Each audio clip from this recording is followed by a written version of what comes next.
Can we start? Yeah.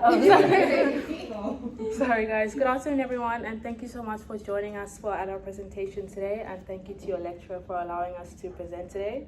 To introduce ourselves, my name is Kayla Currie-Gamwo, and alongside me is Eden Berger and Daniel Santos. We are fourth year LLB students, and this presentation forms part of our street law module. Before we start, can I please ask that everyone just signs into our attendance register by scanning this QR code on the screen? And then additionally, if you are comfortable, to please provide your consent to have your information recorded for our presentation.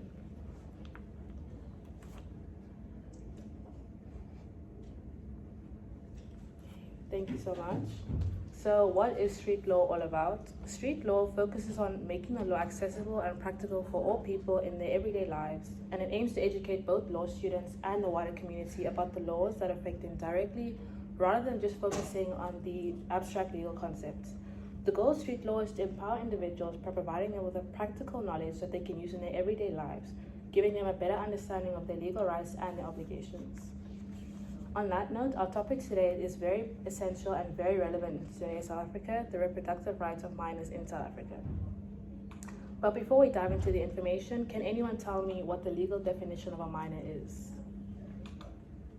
Anyone? Someone under 18. Very close. Is there anyone else? For a lollipop, there's a lot of lollipops in front. They've got lollipops as well. Getting lots of lollipops. Almost there. No, you were almost there. Almost there. So, yeah, okay, sorry. Yeah, sorry. Could it be like someone who's not able to like take care of themselves? So that is very close. Do you want to? Maybe. Isn't it somebody who cannot give consent? So that is actually a great answer. So sorry, is there anyone else on the side? No? So as per South African common law, a minor is defined as any child who is over the age of 7 and under the age of 18. These individuals are seen as having limited legal capacity and often require the assistance of a parent or guardian when making legal decisions. So children who are under the age of 7 are referred to as infants, and they are considered to lack the legal capacity to act independently altogether. By this, it means that they are unable to understand the nature and the consequences of any legal action.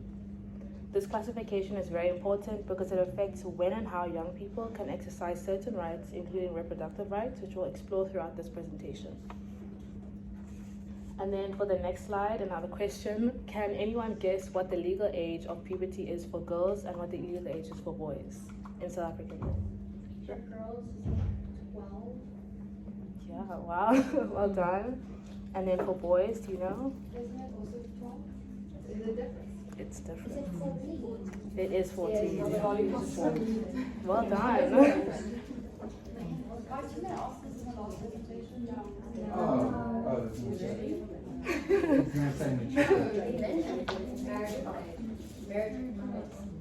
So according to the Children's Act, girls are considered to reach puberty at the age of 12, while boys are reaching puberty at the age of 14.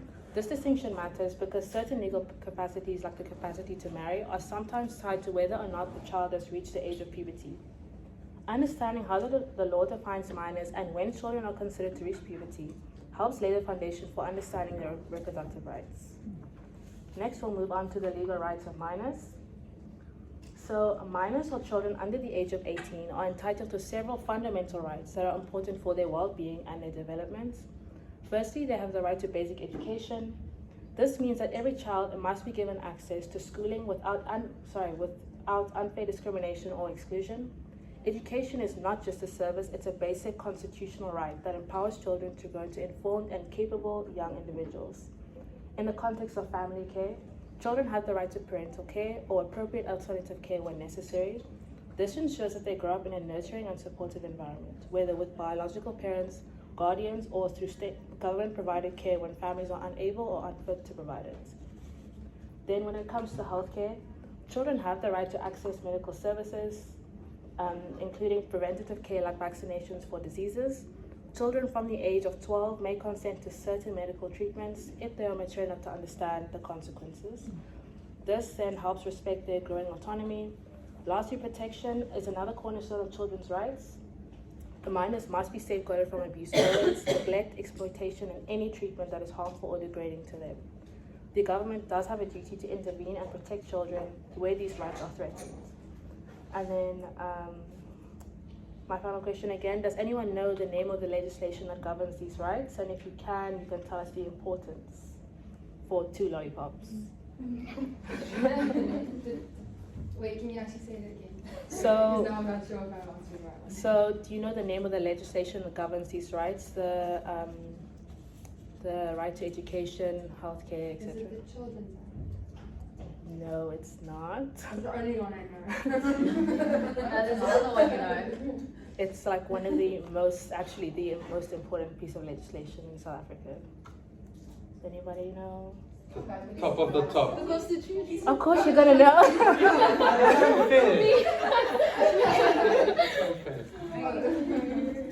So all these rights, like you said, are enshrined in the Constitution, which is the supreme law of South Africa. The Constitution governs all the rights of individuals, thus forming the foundation of South Africa's legal system.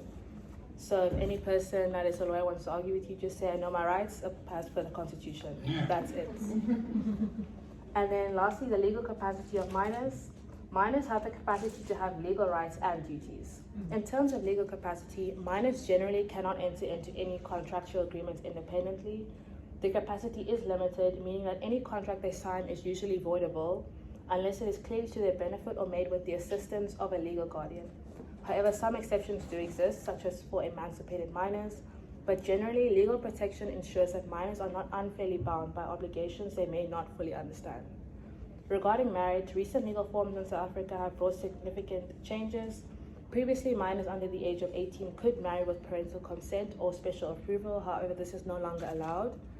The law now prohibits all forms of child marriages, making it clear that only individuals aged 18 and older may legally marry, which is a major step forward in protecting the rights and futures of young people. And then the last question from my side is, can anyone tell me what the emancipation of a minor is?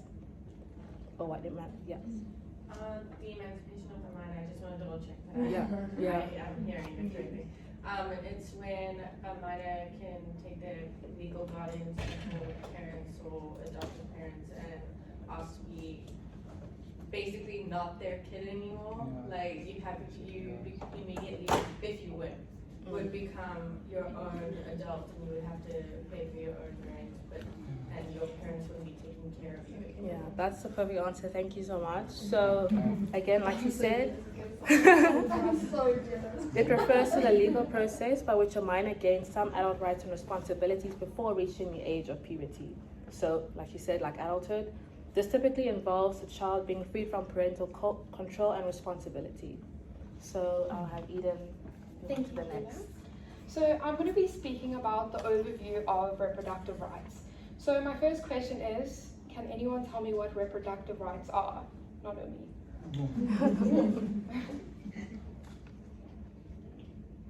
No one? The right to reproduce, like the rights that go along with when you actually make a baby and you reproduce and all of those things. Close. So it's she gets a in lollipop. detail. In short, it's reproductive rights are the rights that relate to reproduction and reproductive health. So examples of this include the right to access to information and services for family planning, the right to contraception, and the right to a safe childbirth.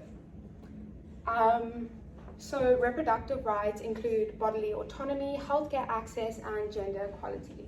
So what do you guys understand when I say bodily autonomy? So, like the right to choose what I want to do with my body. Exactly, yeah. So it allows individuals to make decisions about their own bodies. So for example, the choice to have children, when to have them, whether or not to use contraceptives, and whether or not to terminate a pregnancy.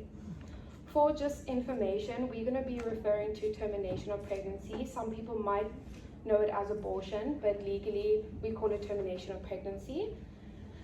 That's just in the course of our little lecture. So healthcare access is also very important when understanding reproductive rights. So everyone has the right to access to reproductive healthcare services without discrimination, coercion, or violence. So gender equality also falls within the scope of reproductive rights. it enables women and other excluded communities to engage in social, economic, and political life on an equal basis. We will now be looking at the age of consent. Does anyone know the general age of consent in South Africa? 16. Yes. So that is the general age of consent, which obviously means that individuals who are 16 years or older may engage in sexual activity, given that this activity is obviously consensual from both parties. However, the law does allow for sexual activity between minors who are younger than 16 years, given that there is no more than 2 years age gap between the minors. For example, a 12-year-old can engage in sexual activity with a 14-year-old. It is important to note that any minor under the age of 12 is not legally capable to give consent. So regardless of consent, if you are under the age of 12 and someone engages in sexual activity with you, it is considered as statutory rape. We will now be looking at more specific reproductive rights of minors. Okay, this includes access to contraceptives, right to termination of pregnancy, confidentiality, and education on sexuality. So minors above the age of 12 have the right to access to contraceptives, so the birth control pill, the injection, whatever it may be, as well as any reproductive health related issues. And in this sense, parental consent is not needed. Additionally, healthcare providers legally have to remain confidential to their patients when providing reproductive health services to minors. So, Sorry.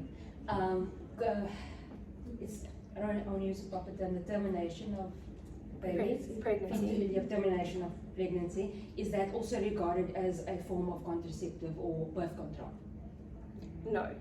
So if somebody's 12, they can't go without appearing to get an abortion, say for instance they are pregnant.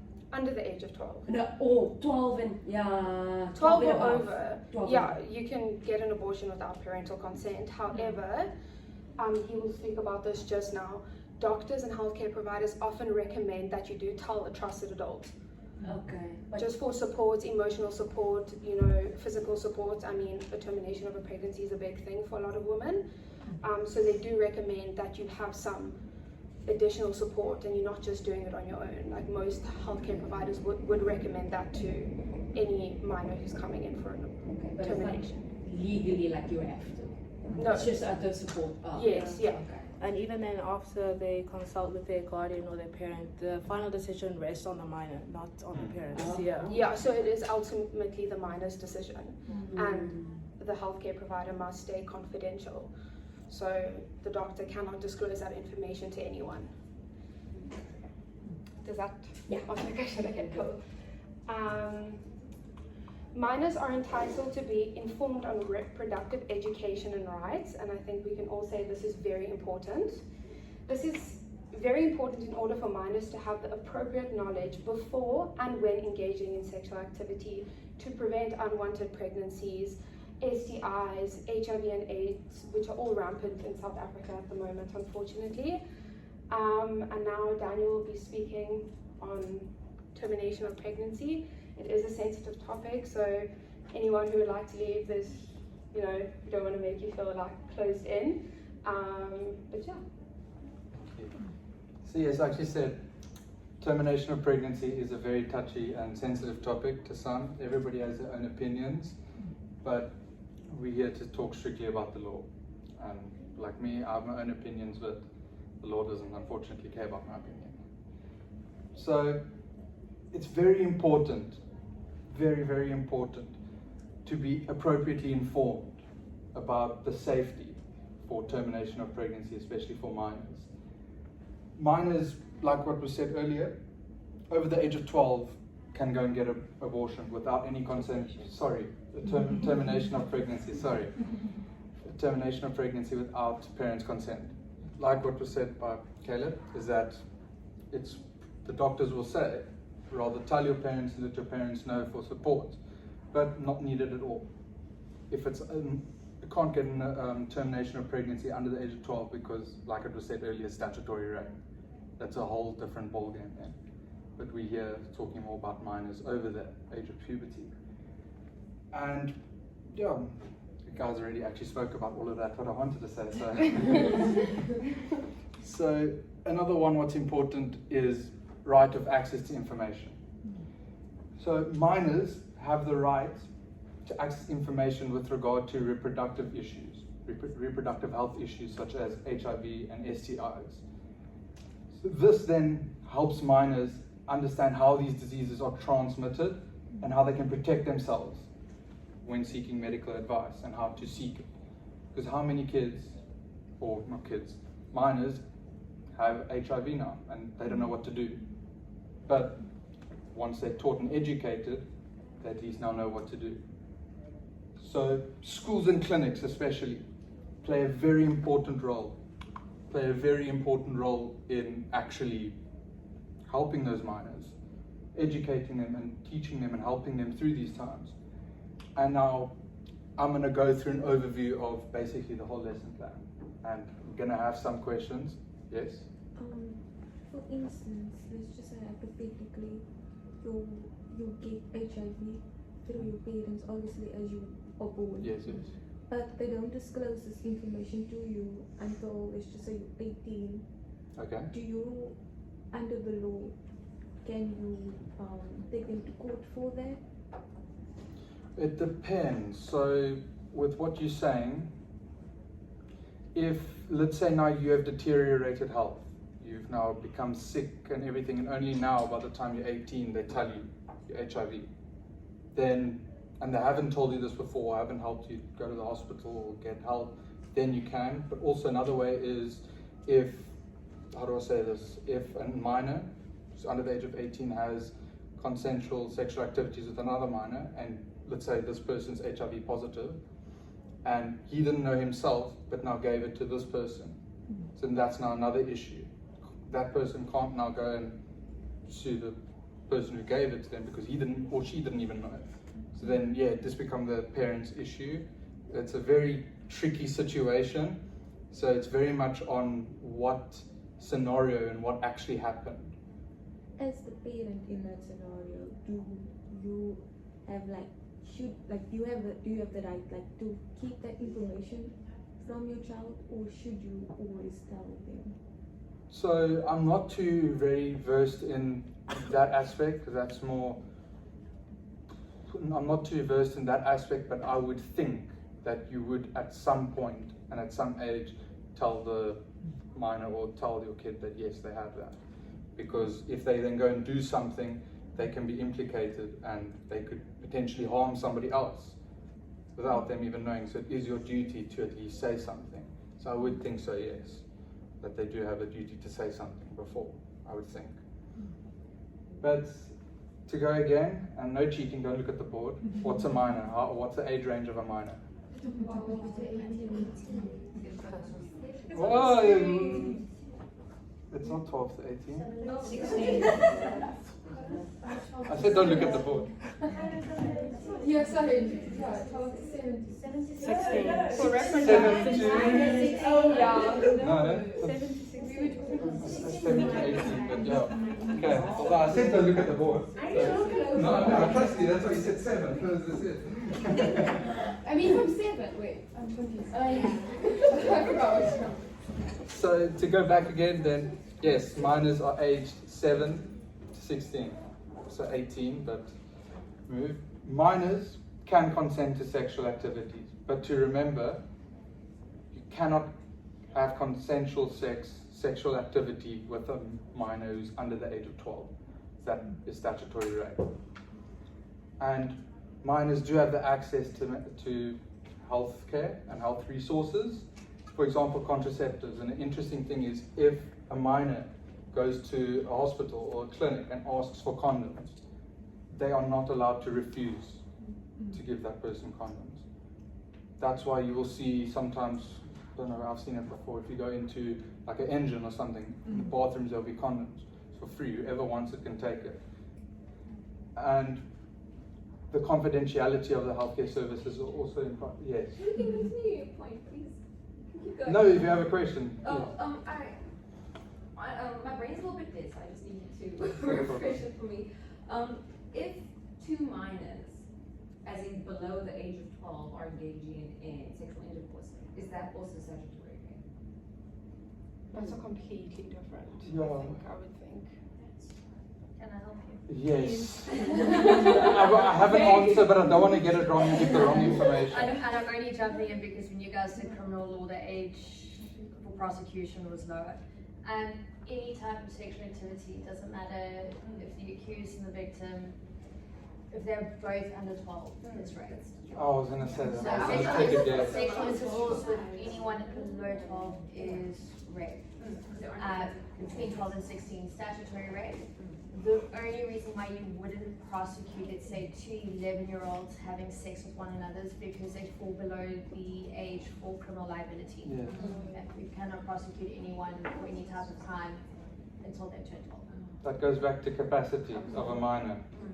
That's the question there. So I'm just confused because you are considered a legal adult at the age of 18. Yes. But they're saying minors are 7 to 16. So what is It should be 7 to 18.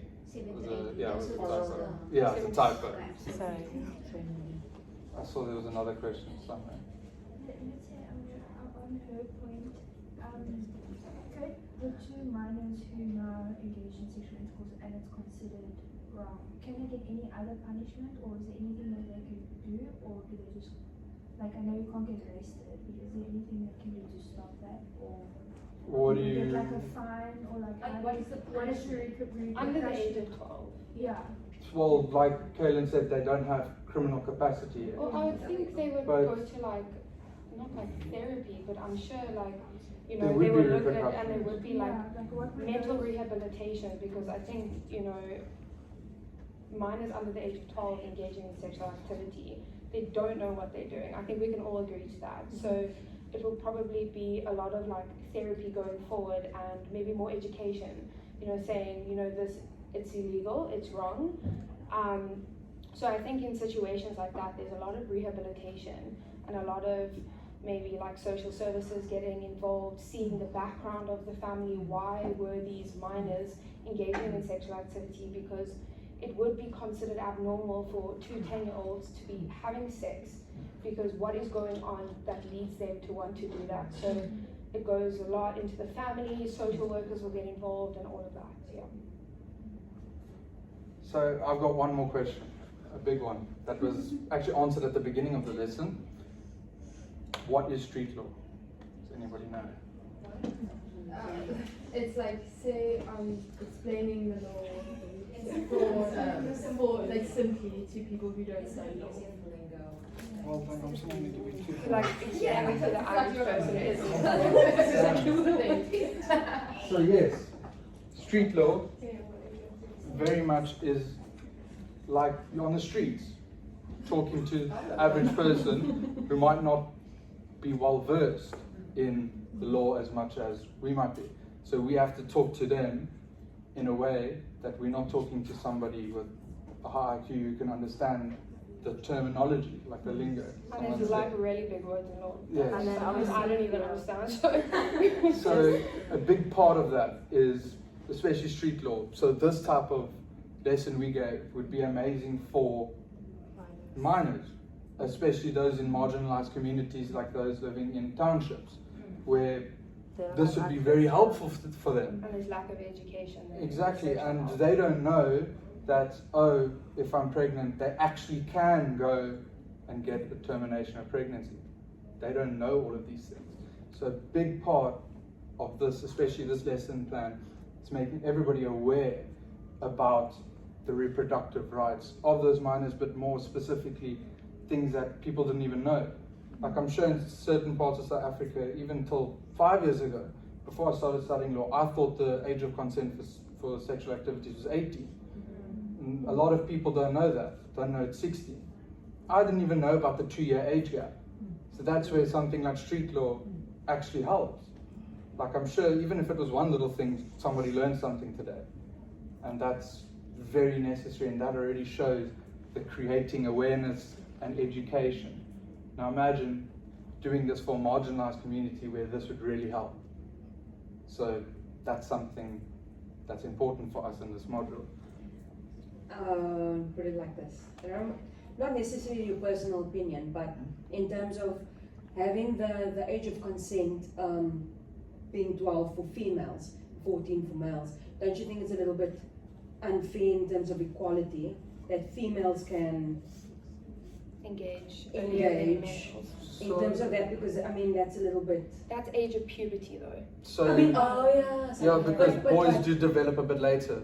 So it's So- more about the mental So you- capacity. Exactly. So it is known that the mental capacity of females do develop faster than that in males.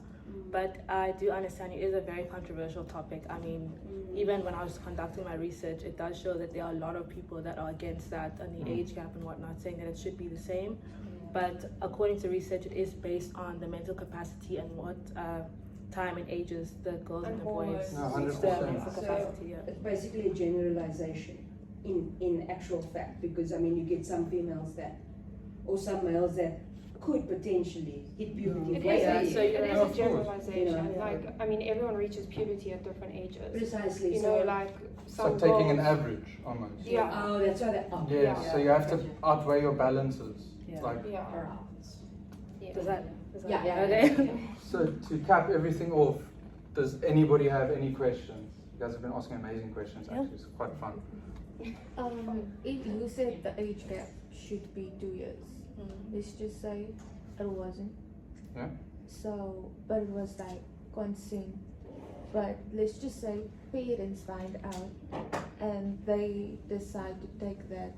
The legal action. Yeah. Like if there was no 2-year age gap. Yes. Yeah. Like if it was a bigger age gap, Like 12 and 16 or like or like let's just say 16 and like let's just say 20 something. Yes. So would that still be statutory rape? Well, No. if there was no consent, so remember, age of consent for sexual activity is 16. generally. So if that's the generalization, so if a 16-year-old is engaging in sexual activity with a 20-year-old, for example, and both give consent, nothing will happen. So, but if there's no consent, it would be statutory rape. Like if a 40-year-old raped another 40-year-old without consent, it's statutory rape. So consent, that goes in like a whole different path, because 16 is the general age of consent. If two people above the age of 16 give consent, it's normal sexual activity and they've both given consent. But if there's no consent, rape is rape. So- Also going back to what you said, you mentioned about the parents. Yeah. So if it's statutory rape, that's rape. It's a criminal offence. So then you'll go to the police department or whatever, then they'll take over the case and institute proceedings, not the parents. So if it was like younger, in the age limit where it is considered statutory rape, Yes. but it was still like you as the victim in your parents' eyes gave consent, but in the court of law it will still Gave be. consent. So are to you what? saying that the minor gave consent? Yeah. So like- the minor cannot give consent because of remember their mental capacity. A minor of like 14 cannot consent to sexual activities with a 40-year-old. No. It's even not though possible. puberty says like 12. No, it's It's- remember. That's why like the age of consent is 16. Period. So anything under 16, you can't. But Unless when we're there's talking a strictly junior. minors, it's a different story. Yeah. To put it into perspective, before they introduced the 2-year age rule, what was happening is children between 12 and 16 were having sex with one another. The moment someone finds out, they have a duty in law to report that. So if it's a teacher, a nurse, a parent, a friend. So you now have two consenting minors. It's not like it was rape, it was consensual between both. Both of them have to be prosecuted. Both get criminal records for statutory rape, which means they go into the sex offenders list. And so the 2-year age gap was created to prevent unnecessary punishment, even though they can't consent, just stopping these prosecutions so that those children weren't getting criminal records. So it's not saying it's fine, but it's trying to mitigate the kind of harmful impact it would have later on when they're working and they need to get jobs. If you don't report it, can you get arrested? This might be a really stupid question, but my brain There's is not no stupid questions. processing it. So you have a legal guardian, Yes. you have your parents and stuff, right? And they give consent to an adult to have sex with their No, child. the Not consent at all. only So works it if doesn't you're the matter one if that person is- participating. I'm just asking. But that's No, bodily no, but that goes back to bodily autonomy, which It's your goes body. into Your- reproductive rights. You have yeah. bodily autonomy, so you have the right to make decisions about your body. It's different when it's a 5-year-old kid who's going for a surgery now. Yes, they need consent from the parents. That's different. But that's healthcare Yes, related. this is Like if now. you're talking reproductive rights, it's bodily autonomy, which falls into reproductive rights. So a lawyer can't fight that and say for instance, a 5-year-old, they said, okay, my 5-year-old can have sex with that 40-year-old. No. Even that, I'm just like, because I mean, there's loopholes. I mean, the parent would So- get arrested and prosecuted because that's endangering a child. And then the Yeah. person Just who, making sure. and then the person who obviously. And obviously, yes, the rapist would, but if a parent allows that, that's endangering a child, and that goes into like abuse and a whole Neglect. different path of law. Okay. Serious one at the back. Gotcha, thank you. Does that answer your question? Yes, thank you. Following that question, we know what R. Kelly did. Yes, R. Kelly. So I want to ask, how would that work in context of South Africa?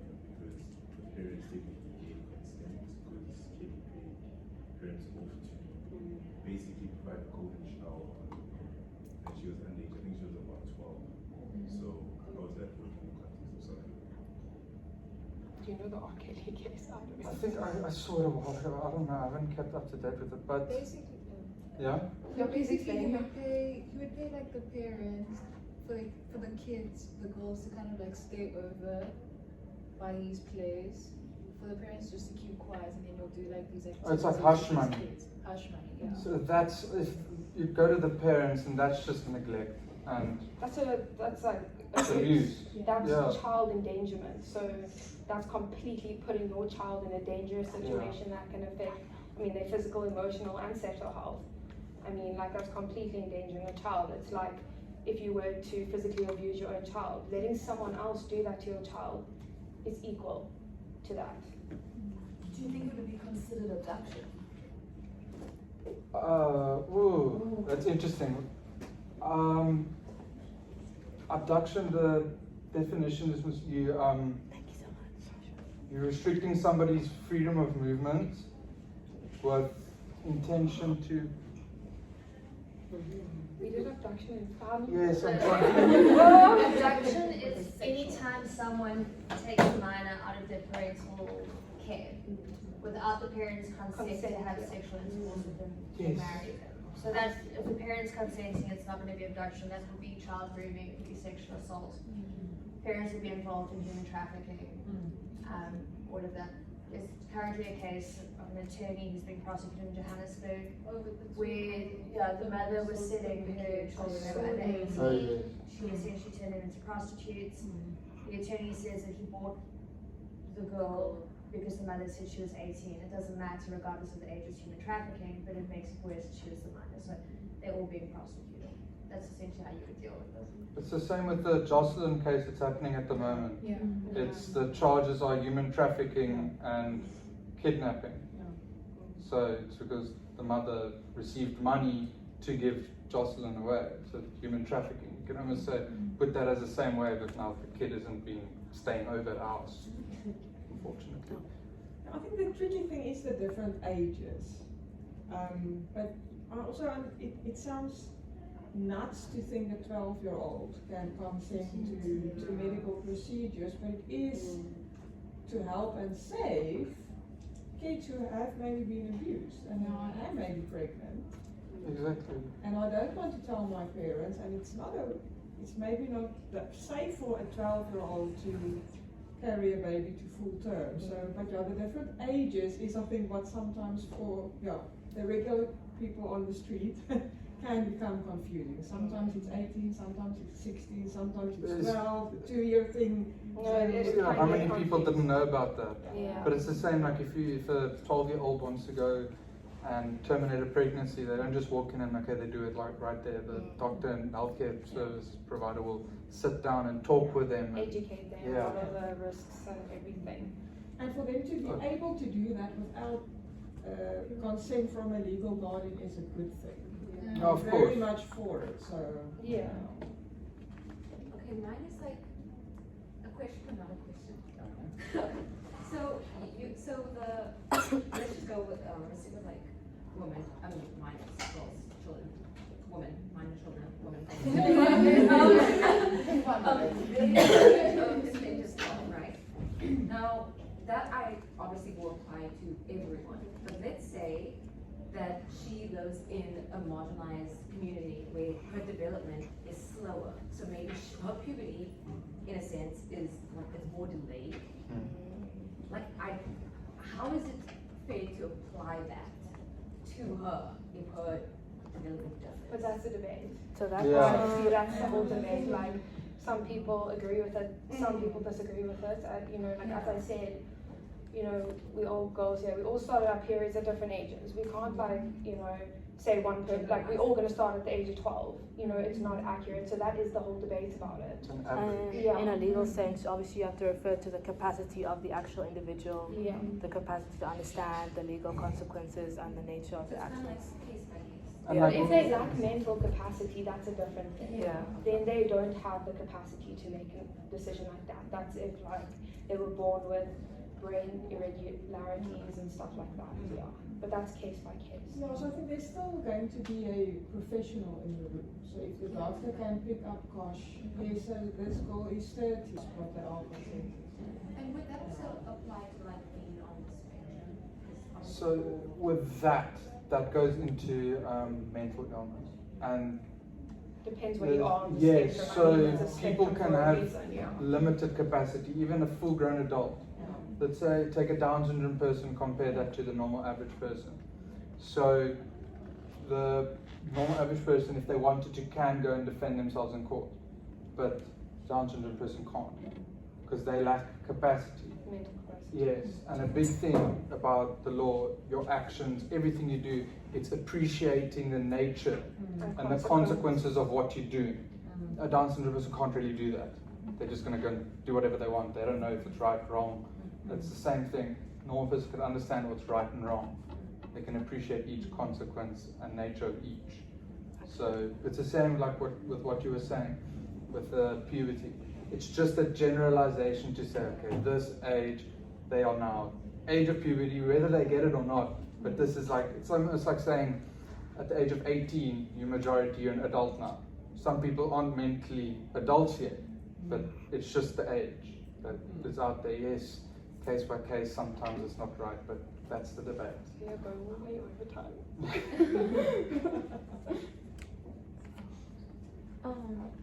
Let's just say in a cultural setting, because my friend told me yesterday that in her culture there was like this instance where a man would like pick you out and then he basically abducts you and Yes, like, I know what you're talking about. you know what I mean? And then sorry?